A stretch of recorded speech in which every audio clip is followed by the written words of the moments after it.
Graça e paz, meus queridos irmãos, uma alegria muito grande estar com vocês mais uma vez, para deixar aqui mais um videozinho, né? Porque é gostoso, é bom, é maravilhoso, é edificante podermos meditar na palavra de Deus. Gostaria hoje de falar um pouquinho sobre a dinâmica do novo homem, não é? Eu acredito que todos já saibam o que é isso.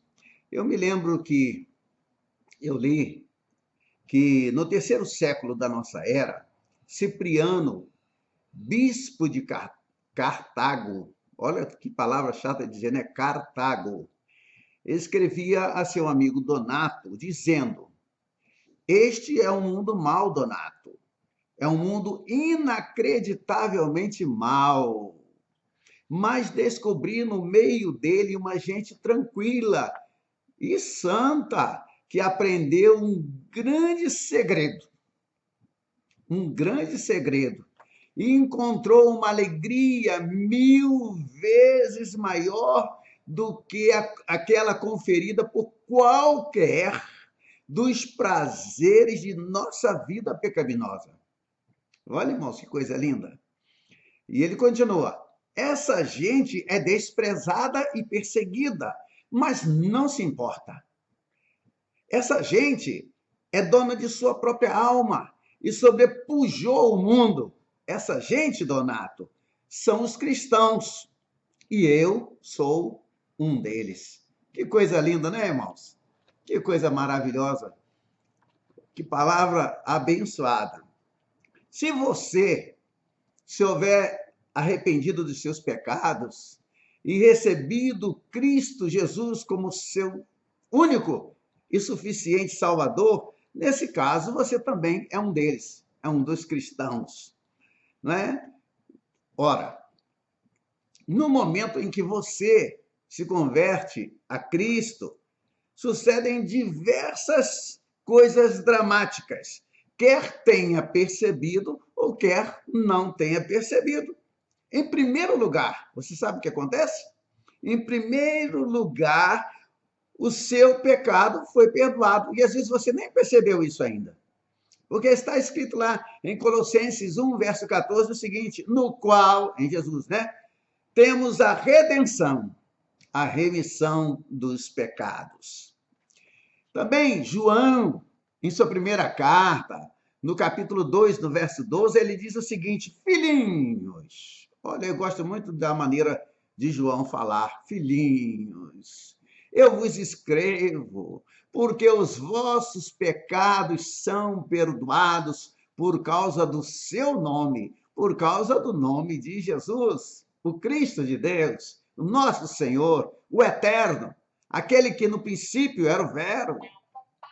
Era o Verbo, estava com Deus e era Deus, e continua sendo o Verbo, está com Deus e continua sendo Deus. Em todo o Novo Testamento nos é dito que quem recebe Cristo como Salvador também recebe de imediato, como presente de Deus, oh maravilha, dom de Deus, presente de Deus, o perdão do pecado. Sabe o que a Bíblia fala? A Bíblia fala o seguinte: quanto dista o Oriente do Ocidente, assim afasta de nós as nossas transgressões. Isto Deus deixou registrado para nós no livro de Salmos, no capítulo 103, no versículo 12. E quero te dizer que o único motivo pelo qual os nossos pecados podem ser perdoados está naturalmente em que Jesus Cristo pagou toda a pena por eles, ou seja, por nós, na cruz do Calvário, né? Por eles, os nossos pecados. Eu digo por nós, as pessoas, na cruz. Ele, conforme está em Romanos capítulo 4, 25, foi entregue por causa das nossas transgressões. Por causa das nossas transgressões. O perdão de Deus, no entanto, vai muito além do perdão dos pecados. Eu creio que você já tenha percebido isso. Eu creio sim. Deus não só perdoa, mas também justifica. Isso quer dizer que o homem, na verdade, não tem mais culpa aos olhos de Deus. Não, Deus olha para você e não vê culpa. Não, ele vê o sacrifício de Jesus. Ele vê o sangue derramado na cruz do Calvário. Ele olha para você e vê você puro, como se nunca houvesse pecado em toda a sua vida. Como já disse alguém, já estou justificado. E é como se jamais houvesse pecado. Muitas vezes, irmãos, quando eu trabalhava no Banco do Brasil, tinha secretária, esses negócios assim, vamos dizer, eu não gosto de falar muito dessas coisas, mas muitas vezes, quando eu falava, ela usava um papel no qual podia passar uma borracha. Papel esse quimicamente tratado e do qual os erros podiam ser apagados sem ficar rasura. Deus trata nossos pecados com a química de sua graça. É verdade. E apaga os erros de tal modo que ficamos sem mancha e sem rasuras diante dos seus olhos. Isto é glorioso. Isso faz a gente se sentir com a alma leve, põe alegria, põe sorriso em nossos lábios, por mais que a gente seja atacado, por mais que venham nos entristecer, às vezes a gente até momentaneamente atingido, mas o Espírito de Deus fala dentro de nós, alegrai-vos, mais uma vez eu vos digo, alegrai-vos no Senhor. Aí a gente deixa passar tudo, porque somos limpos, o Espírito de Deus habita em nós. Todos aqueles, meus amados, que depositam sua confiança em Jesus Cristo, apresentam-se sem culpa, preste atenção, sem culpa diante de Deus, limpos de qualquer acusação.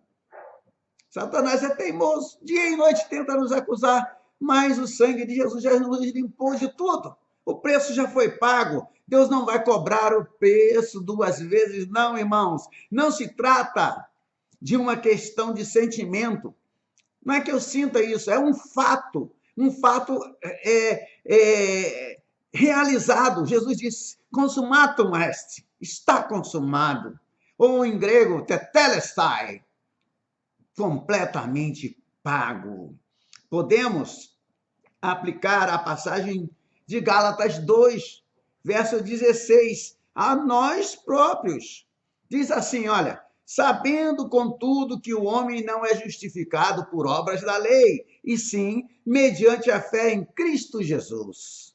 Que maravilha! A justificação e o perdão são dádivas pelas quais você não tem que pagar nada. Elas são dadas de graça por Deus.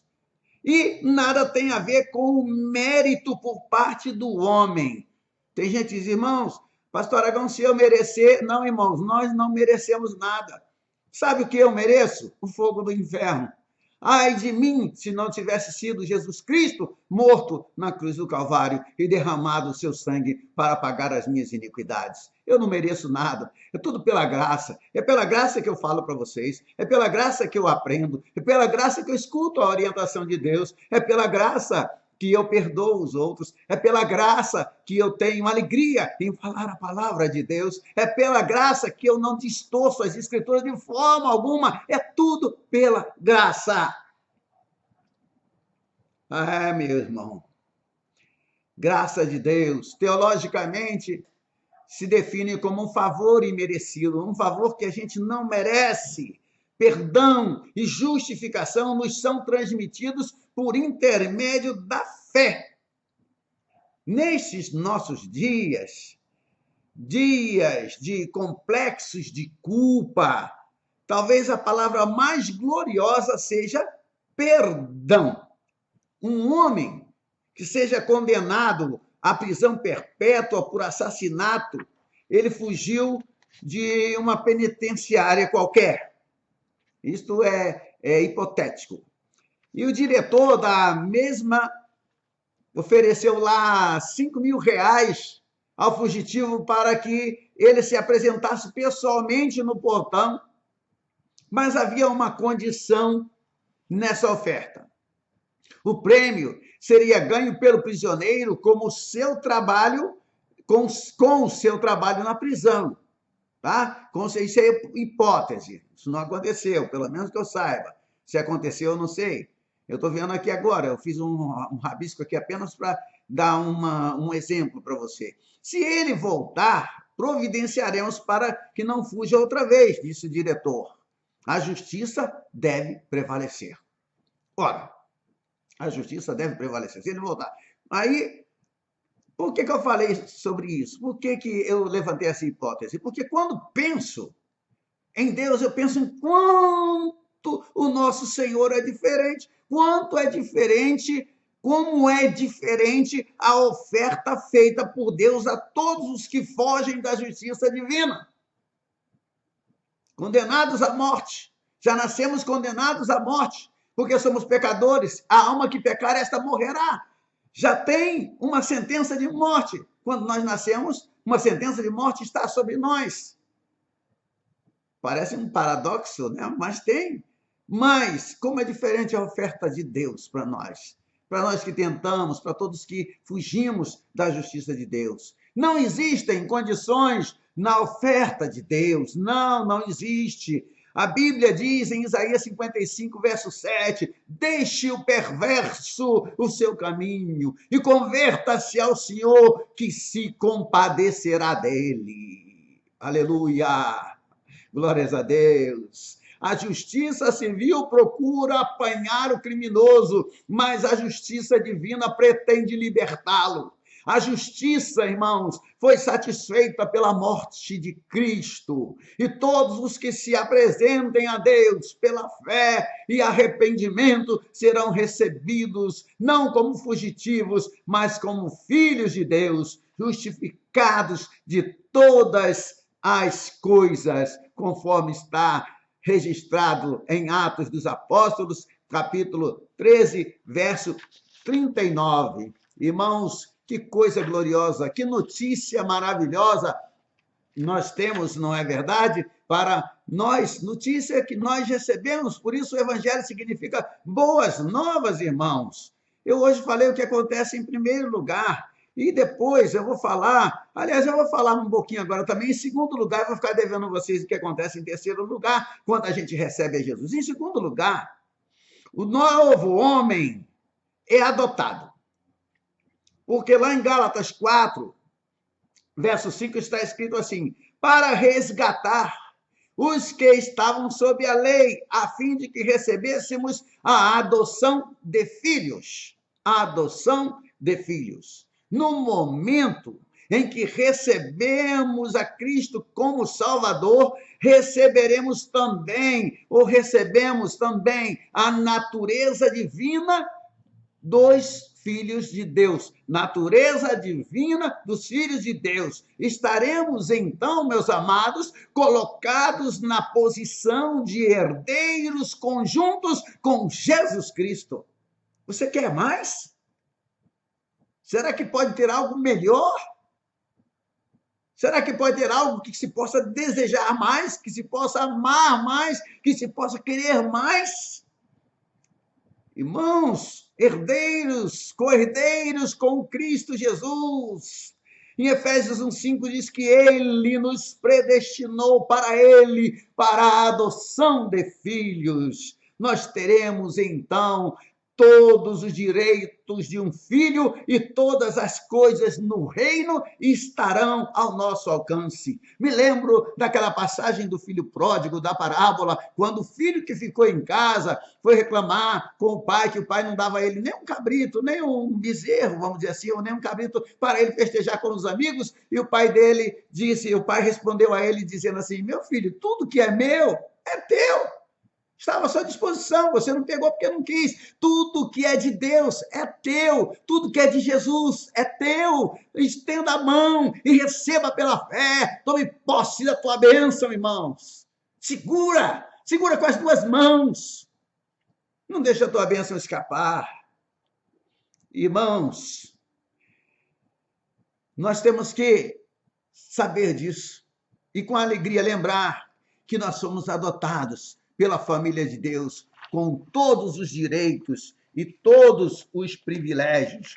Você não acha que esta é uma boa, uma excelente, uma maravilhosa notícia? Boas novas de salvação. Eis que vos trago boas novas.